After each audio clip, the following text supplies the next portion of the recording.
He made me coffee before my big pitch, so I slid the envelope across the table. Right between us, it was 8:12 a.m. when he placed the mug in front of me, the scent of hazelnut and silence. He smiled like he used to in the early years. Soft, routine, deliberate. "You'll be great," he said, but his voice had too much calm, like he already knew the outcome. I stirred slowly, not because I needed to, but because I needed time to breathe. Today was important, the kind of day that defines the next decade. My pitch to Altura Ventures was scheduled for 10 o'clock a.m., a branding deal that could finally unkind me from his orbit. He sat across the kitchen island, scrolling his phone like this was just another Thursday, but I knew I had seen the printout. In the printer tray the night before, Marissa Chan, expansion project draft, internal only, my name wasn't on it. My idea, my deck, my work. I didn't say anything. I had been silent before, out of fear, out of fatigue, but this silence was different. This was patience with a purpose. I watched him sip his espresso, legs crossed, wedding ring still on his finger, like this was still our life. At 8:19, I stood up, walked to my briefcase, pulled out a single manila envelope, thick, weighted, months of screenshots, email forwards, calendar exports. The same energy I had poured into supporting his business, now redirected into documenting my erasure. I returned to the table, placed the envelope between us, didn't speak, just slid it slowly across the marble. His hand froze mid-scroll, his eyes lifted, confused, then wary, then something colder. "You should read it," I said, finally, "before your meeting with Marissa." He opened it like it might explode, and in a way, it would inside, proof that he'd been redirecting my strategies under her name. Flight bookings, client replies addressed to me, forwarded to her, even the clause he removed from our joint venture agreement, the one he thought I wouldn't notice. He didn't speak, just stared at the pages, and for the first time in years, he looked smaller than me, not in height, in power, in posture, in truth. The clock ticked past 8:23. I stood, picked up my presentation folder. "Good luck with your morning," I said. "I have mine." I didn't slam the door. I didn't throw the mug. I left the kitchen exactly as he built it, cold, curated, and no longer mine. Gibbs, he thought the coffee would calm me, but it only proved he still believed I'd serve his success in silence. He called me his partner, but only when no one was listening. When we met, I was running brand strategy for a mid-sized agency.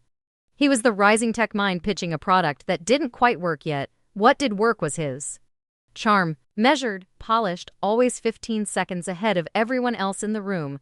I stayed behind after his pitch that day, gave him 3 notes. He smiled like no one had dared edit him before.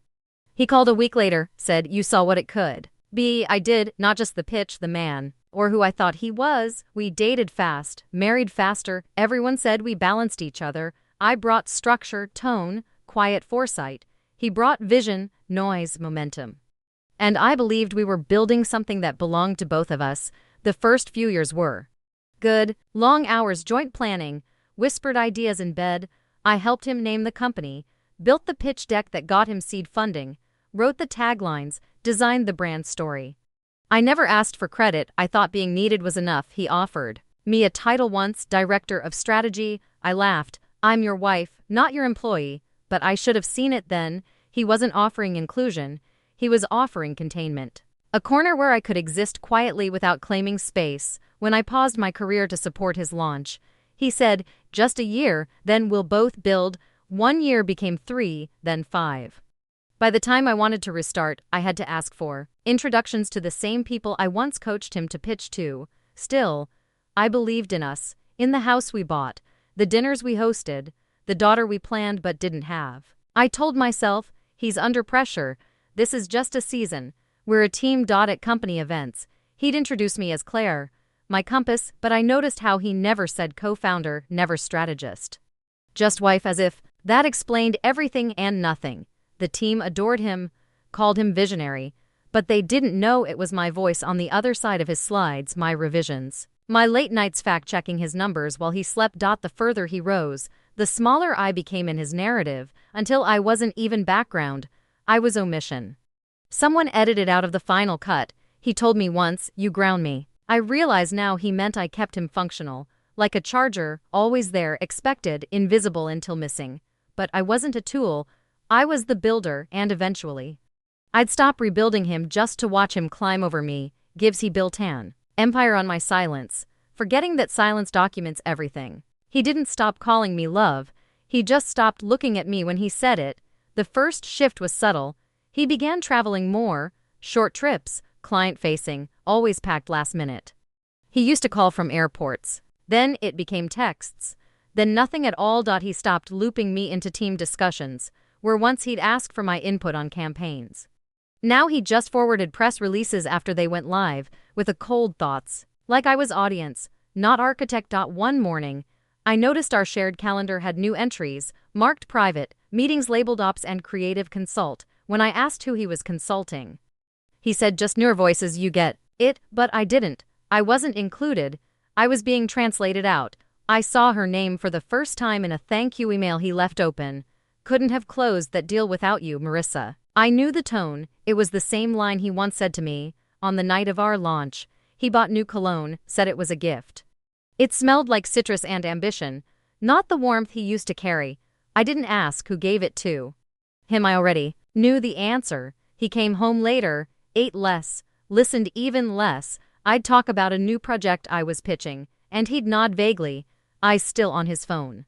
Scrolling through messages that made him smile in private, I found a receipt in his jacket pocket, to lattes, 1 almond croissant, 1 seat for 2 at a co-working lounge.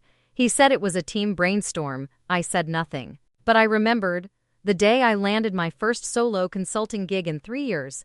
He didn't ask how it went, didn't notice I wore the blazer he once said made me look like someone no one could ignore. That day he didn't even say goodbye. When he left, he forgot our anniversary dinner reservation, blamed his assistant. I offered to reschedule. He said, let's just order in. We ate Thai on the couch, silent between bites. The candle melted and touched. I started sleeping facing the wall. Not because I was angry, because I didn't want to mistake routine for intimacy anymore. I needed space, even in the bed we used to meet in. He began complimenting Marissa in ways he hadn't complimented me in years. Not directly to me, but in offhand remarks. She's sharp, she reads the room well, she finishes my thoughts. I once did that to his. Praise for me became logistical. You're so organized. Thanks for handling the dog vet. I was no longer his partner. I was his planner, and I never got added to the meeting invites. Still, I waited, hoped, gave him time, gave myself excuses. Until one day I stopped because I realized I had trained him to believe my silence meant loyalty, when in truth, it was gathering gifts. He didn't replace me overnight. He rehearsed her in every space I stopped filling. He kept saying it's not what you think. But the proof was already inside his calendar, not his words. It was 7:40 p.m. on a Friday when I opened the company's internal dashboard. Not out of suspicion, but because the billing account was still in my name. I needed to update a card. Instead, I found her itinerary: Paris, 3 days, same hotel he once took me to for our 3rd anniversary. The flight confirmation came through his inbox by mistake. We were still linked on the travel rewards account. I saw her name listed first, Marissa Chan, seat 2A, his, to be the kind of pairing that doesn't happen by accident. I didn't confront him that night. I watched him pack instead. Just another conference, he said, buttoning the shirt I once bought him, the one I gave him when he signed his first deal. The irony was surgical. He kissed my cheek lightly, told me not to wait up. His mouth didn't touch skin, just air. I stood in the hallway long after the door clicked shut. The next morning, I sent Lily, our dog, to my sister's. I needed space, clarity, and time to print everything, boarding passes. Forwarded emails, her name on presentations that used to be mine. I labeled the folder transfer of ownership. He returned 3 days later, tan and casual, told me it wasn't what it looked like, that they just needed to close a deal in person. I didn't reply, just nodded. My silence wasn't acceptance. It was alignment. Later that week, he left his laptop open. I didn't mean to see it, but maybe I did. Her face on Zoom, laughing, his hand in frame. He forgot the camera reflects more than angles, it reveals intent. He began treating me like a project gone stale. Still in the room, still functioning, but no longer inspiring. He forgot I was the blueprint, the pitch deck, the press release before the launch. At a dinner with colleagues, he introduced Marissa as instrumental. They exchanged a glance. I knew too well, the kind that says, "We've already decided," and I stood there, wine in hand, smile frozen, watching them rewrite my role. He left the table early. She followed 5 minutes later. I counted every step, not because I was jealous, because I was measuring the timeline of his deceit and my erasure that night. I looked in the mirror and whispered, "He thinks this is the peak of his plan." I smiled, because I had already started mine. Gives he thought I'd never know, but I had already printed the proof while he rehearsed her name in my silence. He left cracks in everything, and I decided to stop filling them for him after Paris. Something shifted inside me, not rage, not heartbreak. Just clarity, like the moment a window finally stops fogging and shows you exactly what's on the other side. I no longer waited for his attention. I stopped mentioning my projects, stopped updating him on my work. If he noticed, he didn't ask, and that told me everything. I started sleeping on the guest bed. Told him the mattress was better for my back. It wasn't, it was better for my peace. I could think there, plan there, breathe without bracing. He continued as if nothing was unraveling, still poured my coffee in the mornings, still kissed the air near my cheek, still asked what groceries we needed. Like routine could rewrite reality, I created a private folder on my laptop, Claire Reclaim. Inside, I began drafting my new proposal, my own branding firm, a name that had nothing to do with him. Just mine, quiet, sharp. My lawyer, someone I once mentored, agreed to help me discreetly. She read the file I had compiled and said, "This is surgical." I replied, "It had to be." He taught me precision. I reopened my savings account under my maiden name, moved just enough, not to hurt him, but to protect me. Every click felt like a breath I didn't know I'd been holding for years. I unfollowed him on all platforms, archived our photos, hid our anniversary reminders. I didn't delete them, I just relocated them, like facts that no longer held emotional weight. He started noticing the difference. "You've been distant," he said one night. I looked up from my laptop. "I've been building," he smiled. "Clueless, that's what I love about you." That's when I knew he loved the worker, not the woman. I didn't ask about Marissa. Again, I didn't need to. Her presence had become part of the furniture, silent, visible, humiliating. He didn't hide her anymore. He just counted on me not to leave. But I had already left. Not physically, strategically, emotionally, and that's the kind of leaving that holds, because it comes with no return plan. The final morning, he brought me coffee before my pitch. I watched his hand tremble slightly as he set the mug down. Maybe he felt it, the shift, or maybe it was guilt disguised as generosity.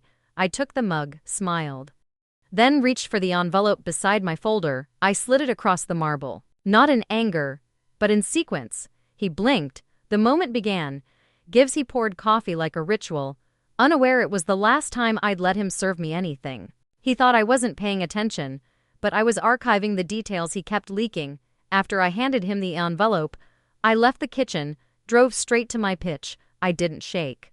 I didn't second guess, because I already knew. Win or lose, I had already reclaimed the one thing he could never rebuild without me.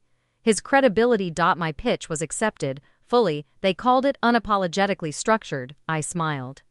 The irony wasn't lost on me. He had always loved calling my plans rigid. Turns out, structure is what holds when everything else breaks. When I got home, his car wasn't in the driveway. I expected that. I imagined he was with her, unraveling the envelope like a man reading a eulogy for a version of himself that only ever existed because I protected it. Inside that file were 3 client strategies originally drafted by me, sent by him under Marissa's signature, a credit card bill with charges to a resort we never visited, a dinner reservation marked anniversary private. On the same date, he forgot ours. But the most damning piece, a PDF. A clause redacted from our joint venture agreement. The one where I was listed as silent partner. He had edited it months ago. I found the original in my archives. It included revenue splits, credit attribution, my full name. He forgot I was the one who taught him version control. My lawyer's voice was calm when I sent her the documents. "This isn't revenge," she said. "This is recovery." I nodded. Recovery with receipts, contracts, timestamps. The storage drive he thought I'd forgotten still linked to our home server. I found the updated deck she presented at a recent conference. My layout, my language, my signature case study. But the byline, Marissa Chan, strategic vision lead, he gave her my title, My work, my space, but forgot to lock the vault I built it in. I found their travel itinerary next. They'd been to Lisbon, Tulum, Singapore, every trip labeled business growth. The calendar invites showed he'd looped her in under a second email alias, eastonconsult.assist@gmail. It was almost laughable, but I didn't laugh. I screenshotted everything, zip file, labeled, legacy transfer, sent to my lawyer. Backed up twice. The final piece came accidentally. A voicemail from a client, Claire, your old branding sequence. It's being pitched to us again. Thought you should know. I didn't respond, but I noted the date. He was recycling me in boardrooms. Now, I had enough, not for revenge, for reconstruction, because he didn't just erase me. He plagiarized me, and I was done being a ghost. Behind his success story, he gave her my title, but I kept the blueprint, and the originals always outlast the copies. He took my credit from the story, so I printed a new ending with full attribution. The first thing I did was reclaim the narrative. I launched my new firm, Easton Reeves Strategy, my name. My rhythm, I used the branding system I once built for him, only now, the story had a different protagonist. The announcement went live on LinkedIn at 8:00 a.m. 3 minutes later, one of his major investors reshared it. With the caption, "The real architect behind the Easton brand finally steps into the spotlight. No need for explanation." The silence from him was enough. I sent the investor file to the press quietly, a curated packet of timelines, campaign credits, archived project plans, all with metadata. They didn't need scandal, they just needed sequence, and I had that in spades. Within a week, 3 clients reached out. They'd worked with James's team in the past. They now realized that team was me. I didn't gloat. I sent my new deck, let the work speak.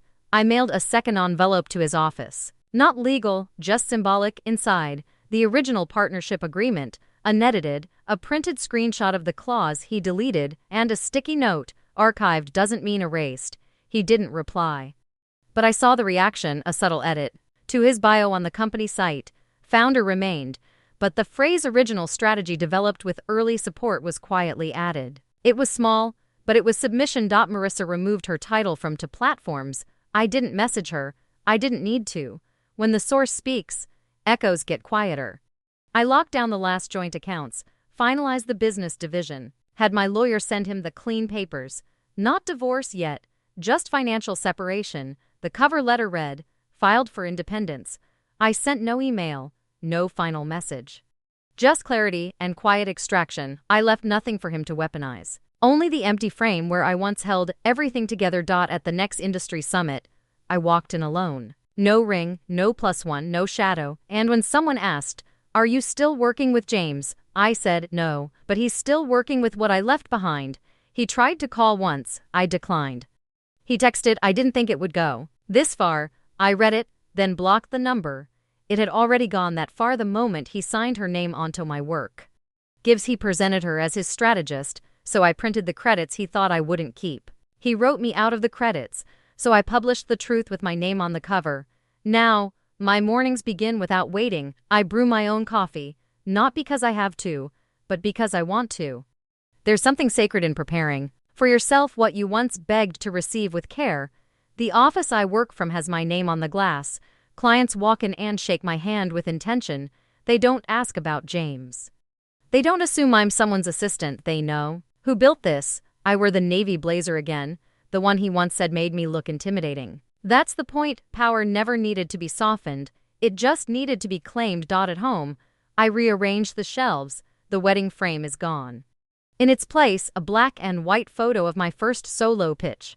No one beside me, just my name on the screen and a room that listened. I sleep with the windows open now. The silence no longer echoes abandonment. It affirms freedom, the kind that only comes after being invisible to someone who mistook your loyalty for silence. Marissa never reached out. She didn't need to. What she took was surface. What she tried to wear was borrowed, and what she received, a legacy gifted in error, was never really hers. James faded into industry buzz, still speaking at panels, still performing charm, but something is missing behind his words now. And everyone senses it. They don't say it, but they look for it. That something was me. I still keep the envelope, the first one. The manila folder I slid across our kitchen island that morning. It sits in my top drawer, not as memory, as evidence that I knew, that I moved, that I acted. I no longer need revenge. I have reputation, I have peace, I have presence sometimes. I reread my first client proposal under Easton Reeve. The tagline reads, "Strategy is memory with direction." I smile, because that's what I've always been, direction. He just never credited the map. And now, I don't need the apology. I don't need the ring. I don't need the coffee. I just needed the moment to say, I was always the architect. I just stopped building for others. Gibbs, he served me coffee like I was still on his team, so I stood up and walked into a room where my name was already on the door.